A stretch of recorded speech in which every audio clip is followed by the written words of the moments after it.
Welcome to Legal Innovation Spotlight, the podcast that brings you the latest advancements in legal tech and knowledge management. I'm Ted Theodoropoulos, and I connect with the industry's brightest minds to provide you with valuable insights and actionable takeaways. So sit back, relax, and let's dive in. Thomas, how you doing today, sir? Ted, hi. I'm doing fine, thanks. Good. You're in Zurich today, correct? Yes, I'm in Zurich, Switzerland, correct. How's the weather in Zurich? It's good. We had a beautiful day today. It's getting dark now, of course, but quite a beautiful day. Good. Well, I appreciate you joining us today for the conversation. And you and I got connected on LinkedIn, and we had a conversation about legal interoperability. And that's a topic that's top of mind for us as a vendor because our solution, Infodash, solves some of those problems, but we want to kind of expand the scope of that. Mm-hmm. So when you were talking about some of the challenges that you faced in your previous role at UBS, it sounded like it would be a really interesting conversation for us to have on the podcast. So I appreciate you joining. Yep, happy to do so. Well, why don't we start off? You've got a really interesting introduction. Thus far, we've had all law firm people on the podcast. So you're the first kind of inside counsel person that we've had. But why don't you tell us a little bit about the work that you did at UBS and elsewhere? So I'm actually then from the other side. When you so far had only people from law firms. So I was 25 plus years with UBS in different functions. And from the end of 2016 onwards, I was the Chief Operating Officer for the legal department of UBS, for the global legal department at UBS. And that's UBS? UBS, yes, the financial service company headquartered in Zurich. And I think many on the podcast here obviously have heard about UBS, but certainly have heard about the acquisition of Credit Suisse just recently over the last couple of months.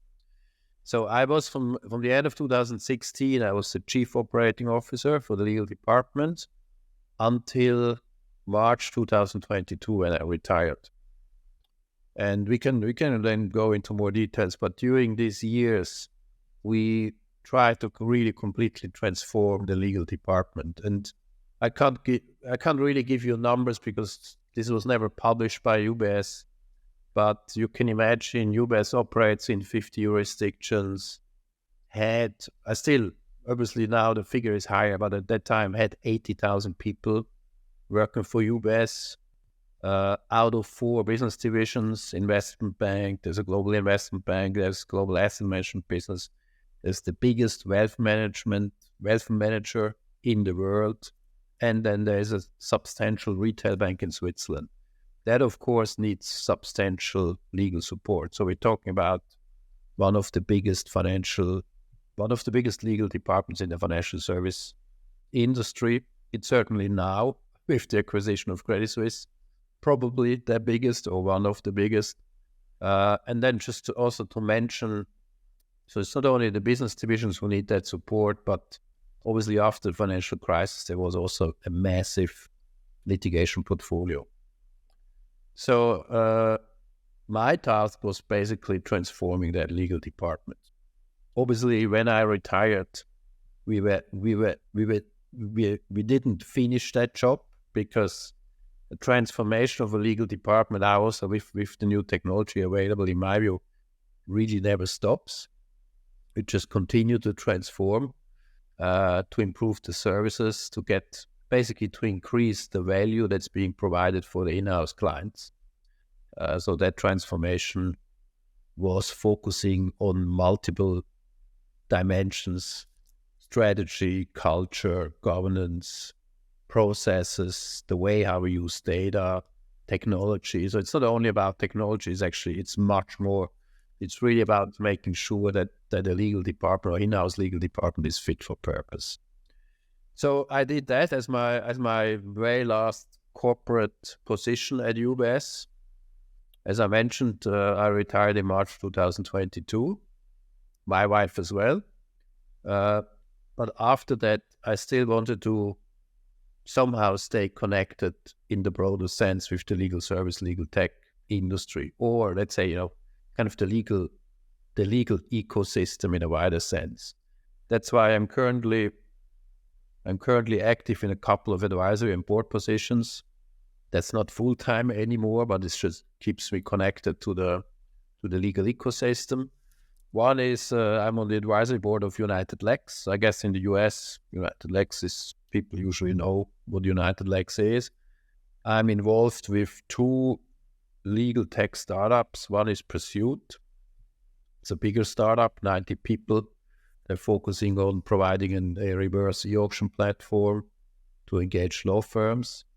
I'm also an advisor for a smaller legal tech startup a little bit outside of New York called Catilex, focusing on contract analytics. And then last but not least, I'm on the board of a Swiss company which provides temporary lawyers to the Swiss industry. So that company is called Interim Legal, has a pool of about 1,500 lawyers. It's basically providing lawyers, for projects, for, interim, maternity leaves, and so on. So basically you could say kind of the old Axiom model or lawyers on demand. I think probably another company that's well known.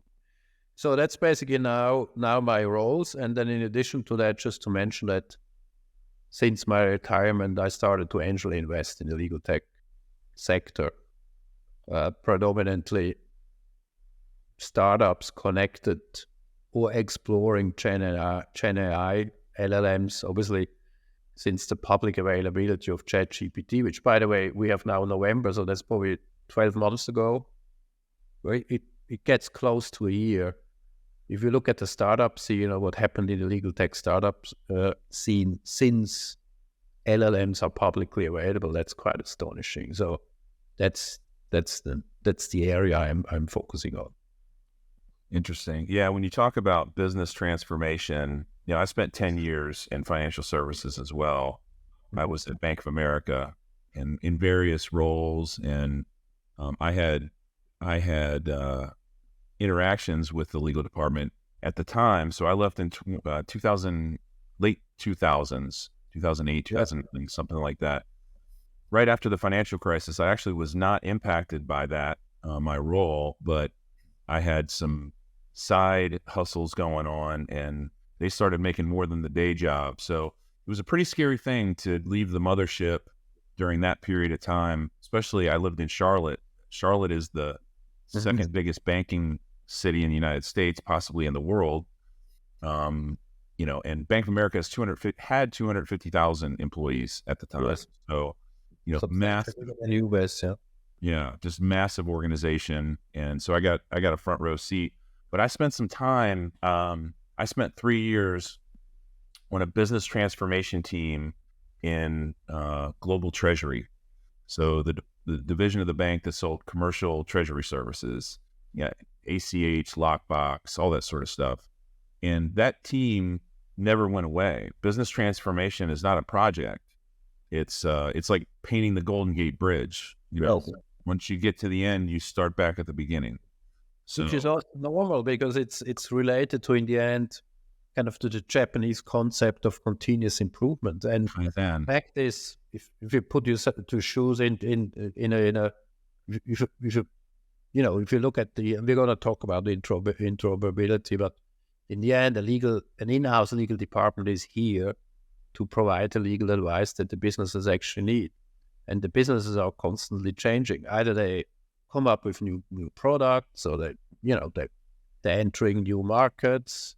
They start to target new client segments and so on. It's just this constant change. And any middle or back office function, whether in a bank or in another industry, of course, needs to continuously improve the services. And the same is true for legal departments. It's either the legal services, or the way how the legal services are being provided, or the way, which I think is often misunderstood or not enough focused on, how the business actually makes business with the legal function, because that is in itself a business activity. And as a legal department, you want to make it as easy as possible for your in-house clients to make business with you. And that's pretty much a challenge. Right? Obviously, you worked in a big bank. In the case of UBS, that means 50 jurisdictions worldwide, 4 business divisions, thousands of legal entities, millions of clients, extremely complex transactions. If you think about bespoke, ultra-high net worth, wealth management transactions, it's just not just buying a little bit of stocks on the market. It's substantially much more complex. So think about what kind of legal services an investment bank needs for an IPO or whatever. So that's basically the challenge, and that's why such a transformation really never ends. And that's why it's also important that the transformation is in the end guided by long-term strategy, by clarity of long-term purpose, in my view, clarity of the long-term mission of the legal department, and then everything else is kind of tactics. Then what's the short-term, mid-term, longer-term objectives?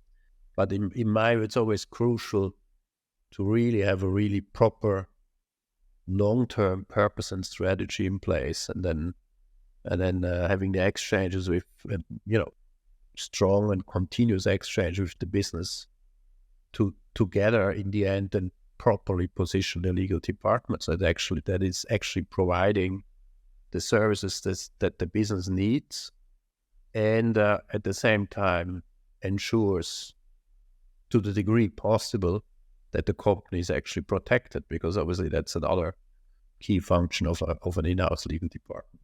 Yeah. I don't know if this is the case with UBS, but if I had to guess, I'd say it probably was or is.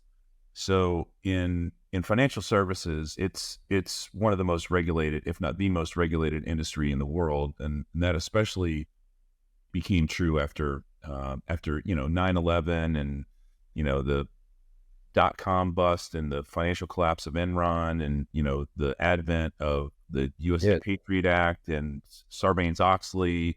I mean, the alphabet soup of regulatory requirements. And that really has, this is, I'm going to get to my point here. This is relevant to how legal departments and big organizations interact with their internal clients. And I know this just from personal experience, that the IT departments are so encumbered with process and, waterfall design constraints, and it takes forever to get anything done. So what legal departments do, and not just legal departments, different areas, different lines of business within big organizations, they have to resort to shadow IT functions to get things done. So in my world, there was an arms race for patents. There were executives at the top level of the organization who had goals, and why that was, we could talk about that another time. But I was involved in a few of those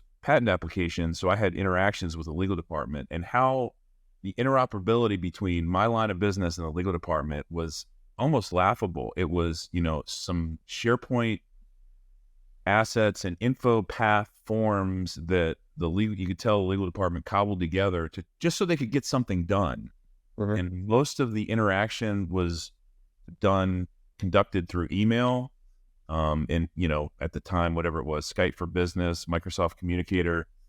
So much was lost and untraceable, and the ability, and I think you're going to talk about this, to establish metrics around utilization and where these legal requests are coming from within the business is so incredibly limited when you operate that way.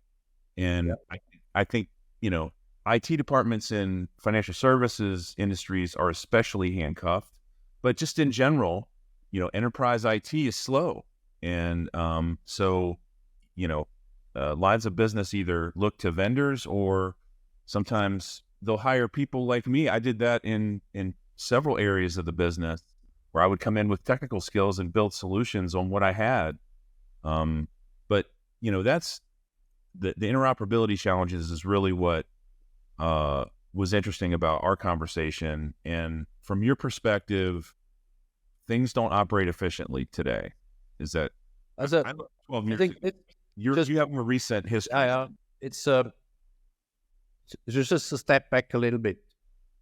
when we did the transformation, by the way, we never talked about interoperability. The concept that we use was a slightly different one. And I think probably some listeners are familiar with that. There's a very famous professor in the US. His name is Michael E. Porter. He wrote a lot of books about competitive strategy, competitive advantage. He introduced also the value chain concept. And when we did our transformation of the legal departments, the whole value chain of an in-house legal department was always at our forefront. And in a very simple way, a value chain of an in-house legal department just consists of three elements. You have your internal clients, whoever in the business. In the case of UBS, 80,000 people. At a certain point in time, any of these guys need a specific legal advice. Be it the board, be it the CEO, be it the procurement function, be it finance, be it someone in the business. So that's kind of the first element. The second element is the in-house legal department, the function that's actually being tasked to provide legal services. And then the last element is the whole legal ecosystem, or kind of in simple terms, the law firms. Plus, there's obviously more. There's then, legal tech providers, there are alternative legal service providers. So if you take a very big global company, you're ending up, if you just think about these three elements, you're ending up with really interesting figures. Let's say, this has nothing to do with UBS. Because let's take a very big global company, let's say with 100,000 people, staff. So the first element is 100,000 people. Then the in-house legal department, the second element is probably 1,000 people. The third one is getting bigger and bigger. So you got obviously, you got the big tier 1 law firms, you got tier 2 law firms, tier 3 law firms. Over the last 10, 15 years, all types of alternative legal service providers, probably 2,000 companies on the market, or even more, where you actually can get legal advice or can buy legal advice. So an in-house legal department either does produce the legal services and legal advice by its own, by the lawyers that they hired, or it's a combination. So some advice is being sourced on the market, it's probably enriched internally, and then goes to the internal client. So that's kind of the production chain or the value chain to provide a specific legal service. So why does it not work as effectively as it could? The very simple reason for that is just the numbers that I mentioned. 100,000 staff. Any staff member can just call the legal department, because if you compare all middle and back office functions, then usually the legal department is the one where all the doors are completely open. You can call any lawyer, you can send an email, you can send a Teams chat. Try to do this with the HR department, with the finance department, or the IT department. Doesn't work.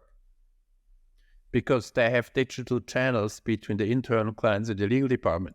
But I think many in-house legal departments are not yet there, that they're just basically completely open, which is in principle not a bad thing. It makes it easier for the business, but it has some downsides, like that many in-house legal departments are just completely bombarded by legal requests, which are, plain vanilla, probably sometimes not even are proper legal requests. So it really hinders the prioritization of legal requests. It hinders the fact that many in-house legal departments have capacity problems, because they're not getting enough free capacity to focus on the real strategic long-term legal requests. So that's why this value chain or interoperability was very important for us from the beginning on, as we did the transformation, to figure out what kind of digital channels could be in place between in-house clients and the legal department. How could you find ways to understand what kind of legal requests are actually entering the legal department, because not even that is clear. If all the legal requests any day are just coming in via email or via phone calls or being raised in person in meetings, you just can never you never get to the point where you can understand what is your in-house legal department actually really doing.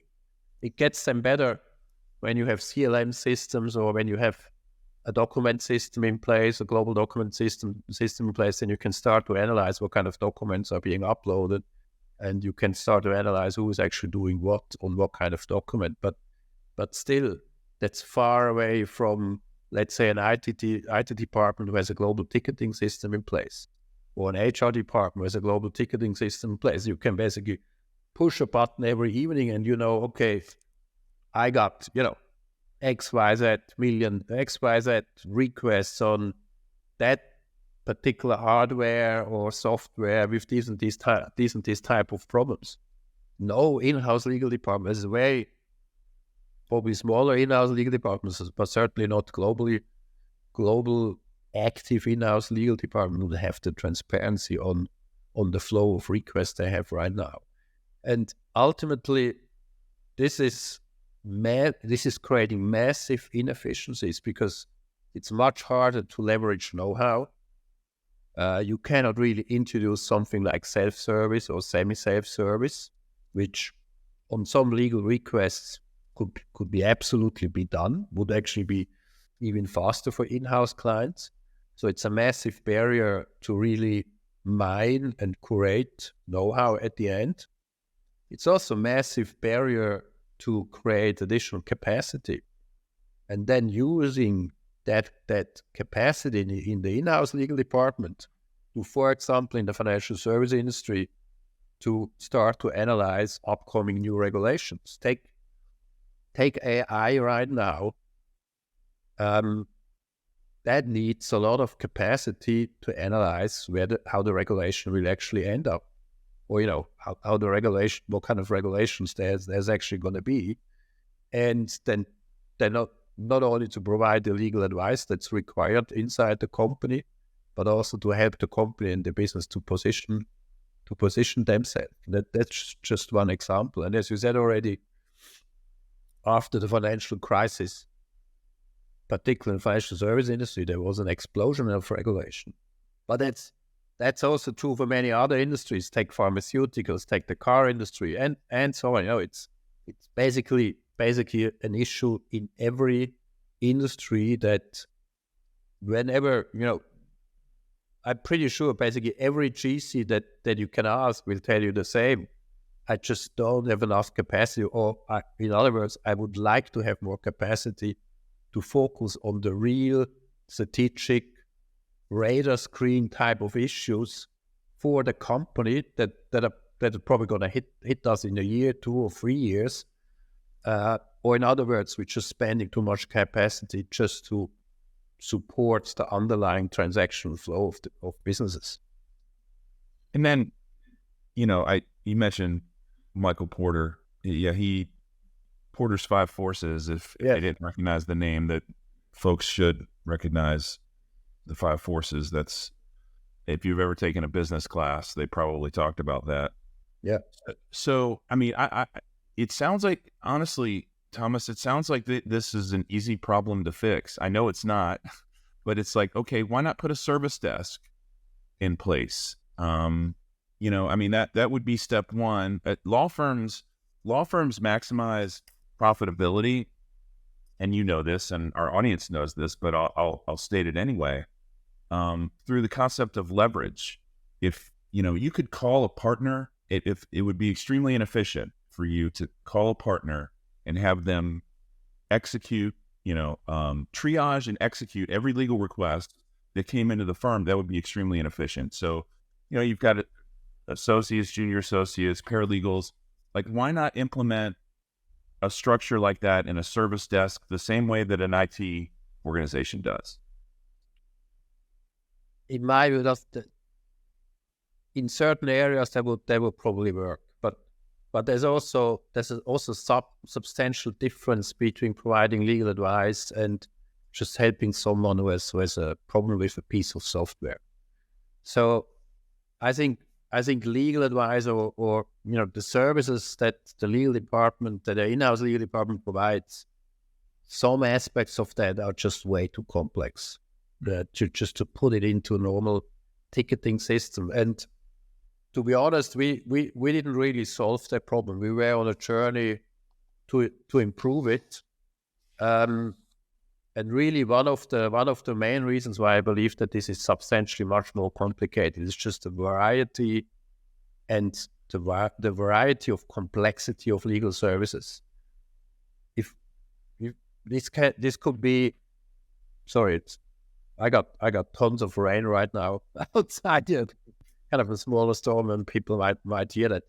It could be just a one sentence answer to a very simple question, whatever it is, what's the termination date or whatever on a specific contract, or it could be something which is extremely complex, like starting to providing legal advice on how AI is probably going to be regulated and what can we do right now. So, and I think it would be dangerous just to apply the same concept as people are doing in HR functions or in IT functions. So I think what we need is a much smarter way. I can just tell you what we tried to do. We looked at it as kind of a stack of different digital channels with increasing complexity. You can start with, let's say, digital FAQs. Can work for simpler questions. You can start, and that's the next level of complexity. You can try to introduce self-service for kind of lower complexity, probably up to medium-size legal questions, if these are really repetitive questions, and if the self-service is something that's really smart. Particularly now with an LLM, you can generate chatbots which are basically guiding people to a sequence of questions in a smarter way.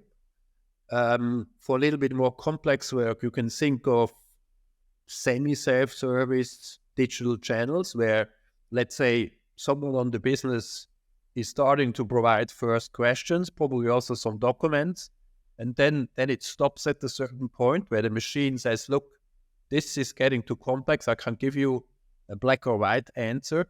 It's kind of something like what credit risk control would call a gray case. I'm going to forward that information stack or package to a lawyer, and you will get a response from that person, or probably a call or whatever. That's what I mean with semi-self-service. So it's not completely the legal advice or the answer is not being completely provided by a machine on the back of an interaction that someone on the business has with that machine. So that's basically the different layers that we started to explore. And then there's always going to be stuff which are completely outside of that scope. Like, the board comes back, asks the general counsel to analyze this and this and this, or a super complex acquisition. There's never, at least not for the next couple of years, there's not going to be a machine who's going to answer that. So I think to try to solve this problem, it needs some form of tiering, which I think is kind of linked to the underlying complexity of the services that are being provided. I'm not aware if any real multi-divisional in-house legal department has solved the problem already. I'm aware of some single divisional, sometimes there are businesses which are just basically acting in one single business division, probably one family of products, even globally. And I think there are some in-house legal departments who are getting close to that, which are in the end supporting one individual business division. So yeah, and I think I also wanted to mention this interoperability problem, which exists between internal clients and the in-house legal department. It's pretty much the same or similar between in-house legal departments and law firms. That's where I wanted to go next. We're talking about kind of, digital deal rooms and so on. Yeah. And I think we see obviously now over the last couple of years more developments there. And let's assume, a big in-house legal department deals with 300, 400 law firms. That's not unusual. It the figure could be even substantially higher for a global in-house legal department. So it's a similar challenge there, because you don't want to end up with, 10, 50, 100 different digital channels all being pushed by individual law firms. Yeah. Well, that's not really effective. Well, that's kind of what happens today, at least. Yeah. I mean, it's, and that's one of the problems. So, Infodash came up the ranks on the intranet side, kind of internal facing intranets and extranets. The terminology doesn't make sense because everything is outside the firewall these days for the most part, or it's going to be there very shortly, right? So intranet kind of meant behind your firewall facing inward. Extranet meant in a DMZ, and facing outward. That terminology doesn't make a lot of sense, but on the internal collaboration, we call it internal collaboration side, we've kind of come up the ranks on that side of the fence, and building integration with all the legal back office systems, like their document management system, their CRM, their financial management, their docketing system, all of those sorts of things, and pulling that information. And what we realized was, the end client probably wants to see that same information, right? They want to see the documents. They want to see the billing. Sure. They want to see the legal team. They want to see the experience of the legal team. So we're like, okay, that's kind of where we're heading now. And I have very simple questions like, I raised this request 10 days ago. What's the status of it? Where is it? Who works on it? Right. When can I expect an answer? For law firms, the solution has been HighQ is the dominant player in the extranet space. The answer has been every law firm gets their own independent instance of HighQ, customizes it. So as a GC, as an inside counsel, you have 400 different URLs, 400 different user interfaces, 400 different sets of credentials. And, HighQ has tried to solve some of that, with their like credential hub. But the reality is that's kind of how it's playing out. So, we were thinking, all right, how can we solve this problem differently? And that's, again, why the interoperability really caught my ear, like a platform like Teams. So Teams has 91% market share in the Fortune 100. So of the top 100 firms in the United States, 91 of them use Teams as their primary collaboration platform. So, okay, that's because you got to have a common denominator, right? Yeah.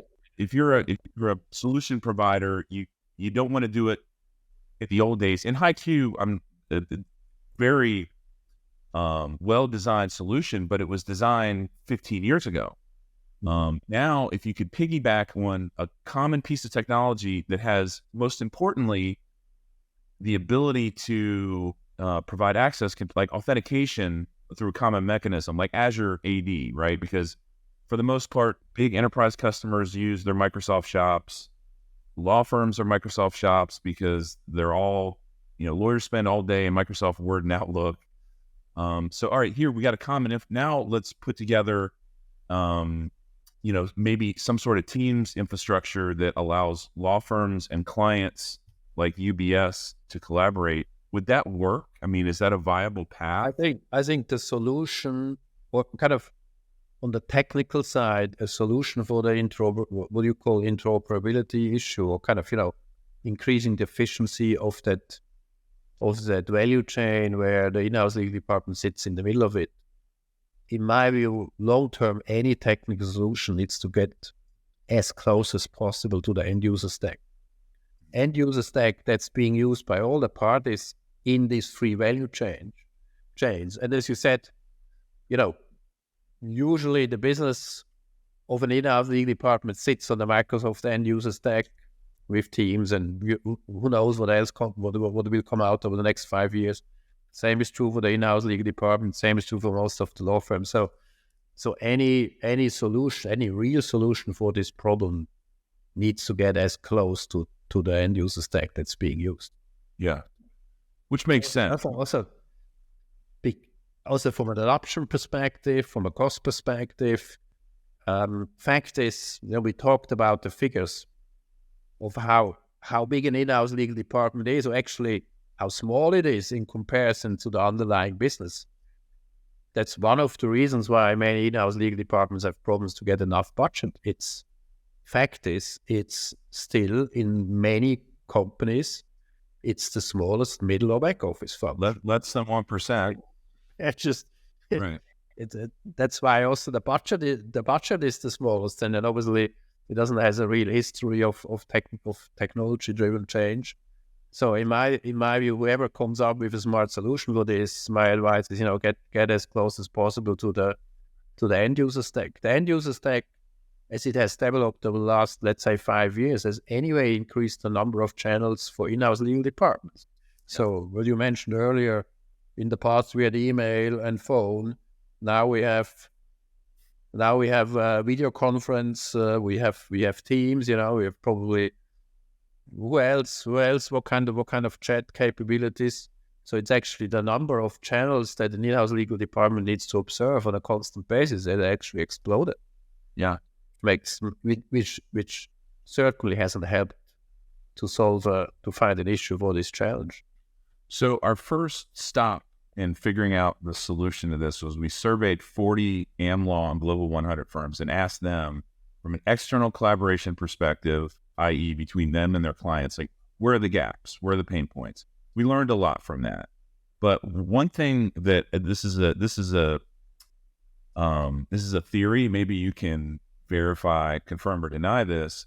Law firms seem reluctant to share certain things with their clients, like financial information, especially anything that's not been invoiced, like is off limits. And I understand that. We were consultants for many years before we became a product company. And sometimes you have to massage that data, not in a dishonest way, usually for benefit of the client. Like, whoa, wait a second, we built way too many hours to this task. We're going to have to write some of these things off. I wouldn't want my customers in the consulting role seeing the work in progress before I had a chance to curate it. So, but there's been a reluctance, even like sharing documents with clients. They want to do that at the right time. Like, so we have a sense of that. What do inside counsel, what do they want to see? Finance documents, legal team experience, any legal project management tasks, like what's on the radar? You mean when they engage a law firm? Correct. I think, but it's basically the points that you mentioned. And I think there was also substantial progress over the last couple of years. Like take LPM, legal project management, or probably not so known in the US, a little bit more used in Europe, legal design experts. I see this more and more in RFPs and engagement of law firms. So we clearly see also the kind of more skills in a more diverse way are being leveraged by law firms and also demanded by clients. And I have full sympathy as a law firm.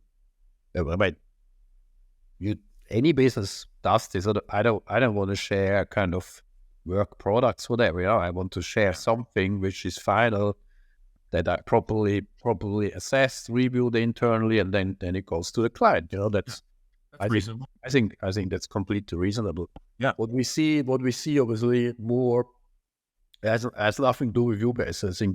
I see this just all over the industry, that there are really law firms and more clients who are really demanding not only what kind of lawyers are going to work on this engagement, but also how you're going to leverage technology, how are you going to leverage project management for this specific engagement, and obviously there's much more discussions with regard to much wider discussions with regard how a specific engagement of a law firm is going to be priced and in what kind of fee arrangement.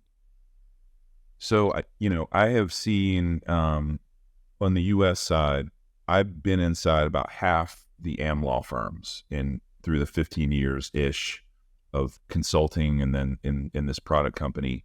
And I'm going to make a generalization, but largely it's true that the default law firm culture is not one of transparency, sharing, openness. They keep, by default, I would say many law firms, maybe not most, but many have this mindset of,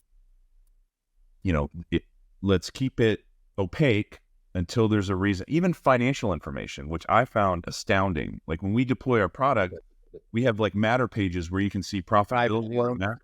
Many of them are privately owned companies. Yeah. Oh, yeah. And just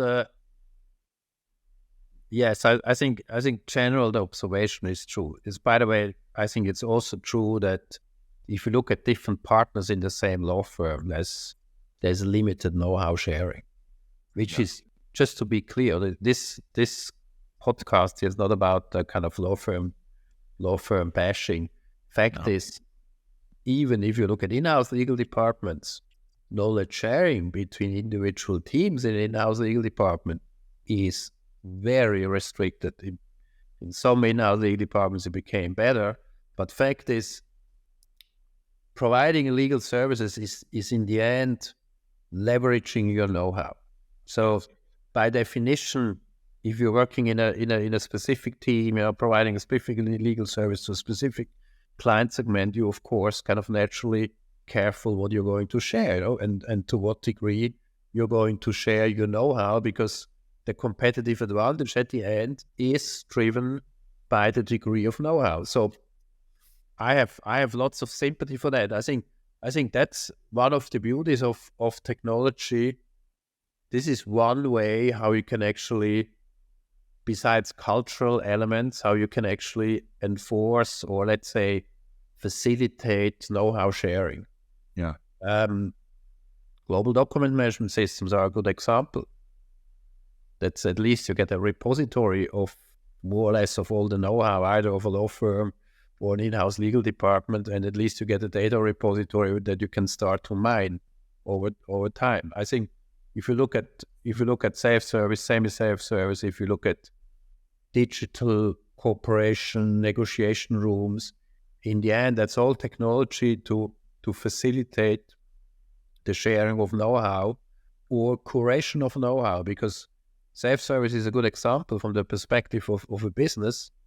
A self-service chatbot is curated to legal know-how. It's the same like if you call your airline, or whatever, other than likely you're going to talk with a chatbot, you're going to interact with a chatbot. And it's fascinating if you look how over the last 5 years, how good they actually became. And this is just a specific know-how curated for whatever kind of a specific business problem or any other type of problem. And now with the support of an LLM, we can just interact with it in a much easier way. Yeah. In a more natural way at the end.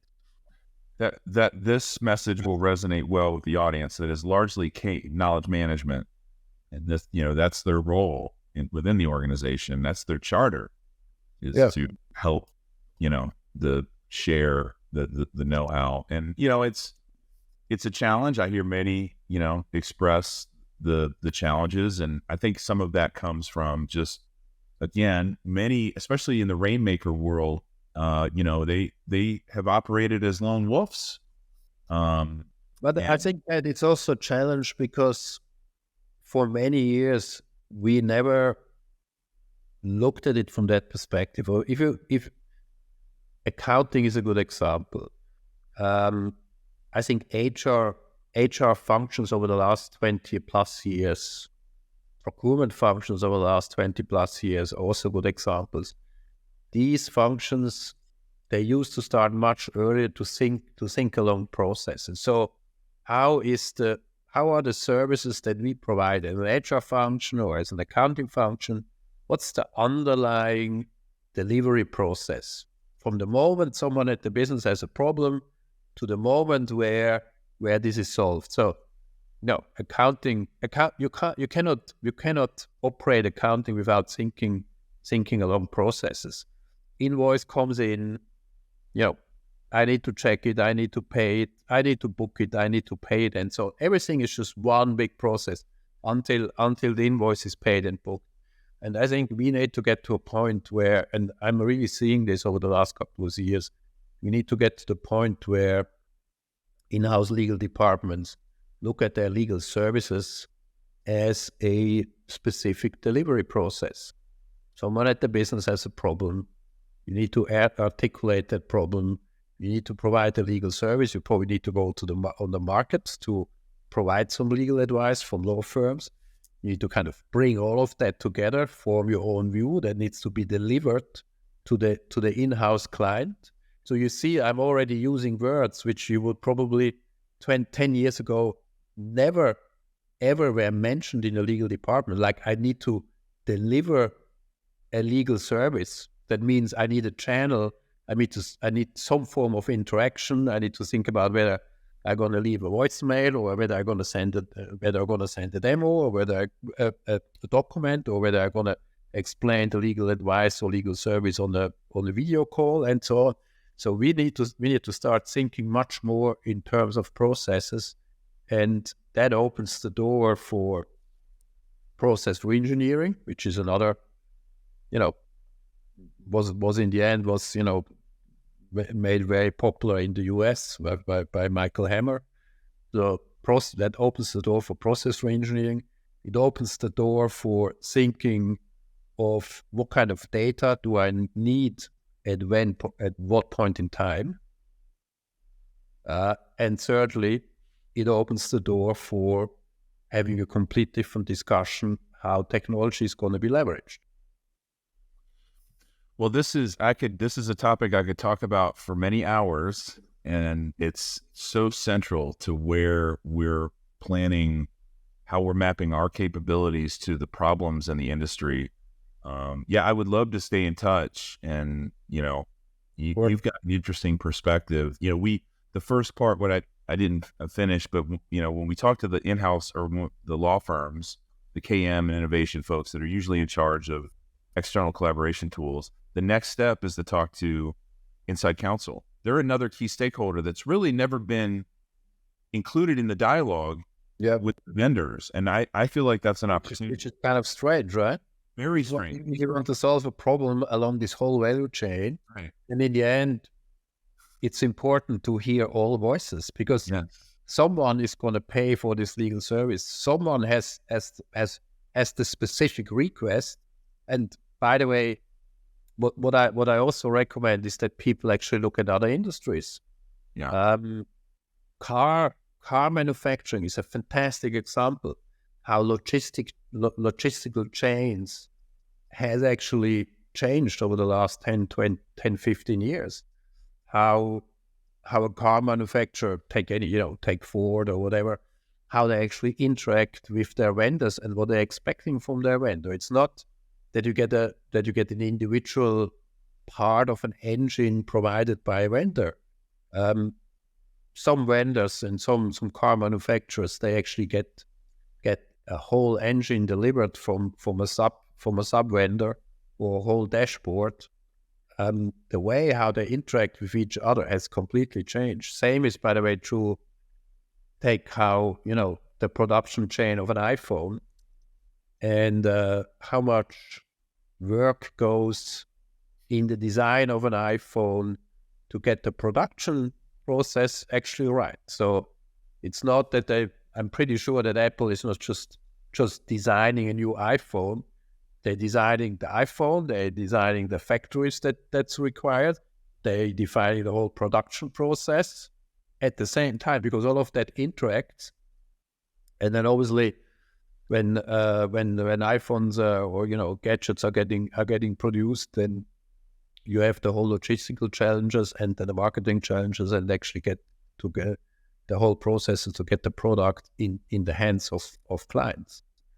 And I think we need to, in the legal industry, in legal service industry, legal ecosystem, we need to think much more along this basically delivery chains and value chains, because there's a lot of efficiency and effectiveness that can be gained.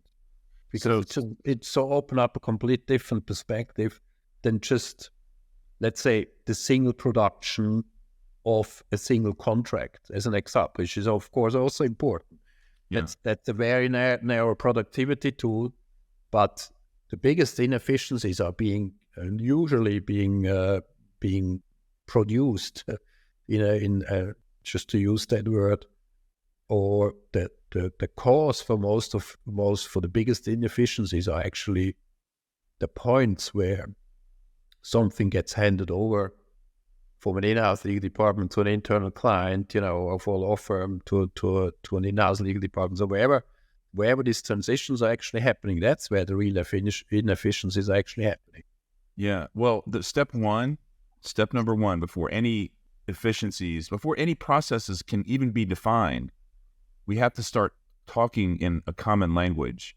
Sally I'm really encouraged by the work that's being done there. And, a common taxonomy is key to starting that process. That's one of Sally is a really good example of trying to basically create order, or coming up with some form where in the end you're actually ending up with a common language, and that common language is a basis for standardization. 100%. You can't do it without that. So I'm encouraged to see that work. I know folks are working hard on making that happen. Believe it or not, there's still quite a bit of resistance to the concept in the law firm side. And the reason I've been told is that, especially amongst some of the upper echelon firms, is it kind of levels the playing field a little bit. If I can objectively evaluate legal outcomes with firm A versus firm B, the name and the reputation really doesn't matter, right? I'm looking for outcomes. And, I think there's a little bit of resistance to that. We have some work to do. Absolutely. In fact, it's also that 2 points. Fact is also we had standardization. We have standardization also in other industries. Oh, yeah. And if you look at other industries, high level of standardization doesn't mean that there are not ways to create competitive advantages. There's still enough potential to diversify and to create a specific position for a specific company. And the other point is, yes, there's certainly a resistance in law firms, which, I just take note of that. I think the real problem at the end is with clients. Clients need to demand that.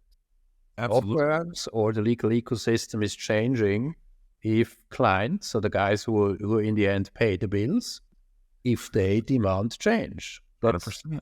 That's the best driver. That's why, in the end, for me, it's always a question, okay, if I have discussions with in-house legal departments and they're complaining about this and this, my first question is always, okay, what do you do, What kind of interactions and discussions do you have with your vendors? Are you demanding this on every engagement, yes or no? If you do this, it's going to send out a signal to the market, and your providers are going to change over time. Right. Well, and change is scary, right? Change is scary. When you have as an individual attorney, you're a senior partner, you're making millions of dollars a year. The prospect of change is scary. So we'll get there over time. Just leave you with one thought, which I think also many people underestimate. This change is there's an absolute necessity for this change. Yes. Because the demand for legal services is not flat. The demand for legal services is exploding. You can ask every in-house legal department. It's not that they, from year to year, have less work. The work for in-house legal departments, and we have also seen what happened with law firms over the last couple of years. The world needs more legal services, and it's demanding more legal services. So we need to find solution for this, because the capacity to provide legal services is limited. It's limited by the number of people who are going through law school and some other factors. We have a big issue with that. Not everyone on this planet has access to legal services. Yes. Another massive issue. So I think that's why it's so crucial to find solutions for this problem. to reduce inefficiencies, to free up capacity, so that more people in this world can actually get access to the legal services that they need. Yeah, I completely agree with you. Well, this has been a great conversation. I really appreciate you spending some time with me, and I know it's probably late in the day for you over there, but thanks again, and I look forward to keeping in touch and chatting with you on this legal operability. This is something we're actively working on, and we really want to capture VOC from all areas of the value chain. So I look forward to that. Excellent. Thank you very much. Awesome. Thank you. Thanks for listening to Legal Innovation Spotlight. If you found value in this chat, hit the subscribe button to be notified when we release new episodes. We'd also really appreciate it if you could take a moment to rate us and leave us a review wherever you're listening right now. Your feedback helps us provide you with top-notch content. Want to dive deeper into the world of legal innovation? Connect with us online at getinfodash.com, where you'll find additional resources and articles. You can also follow us on social media at getinfodash to stay updated on the latest news and insights in the field of legal tech and knowledge management. Once again, thank you for joining us today on Legal Innovation Spotlight, a fireside chat series hosted by Infodash.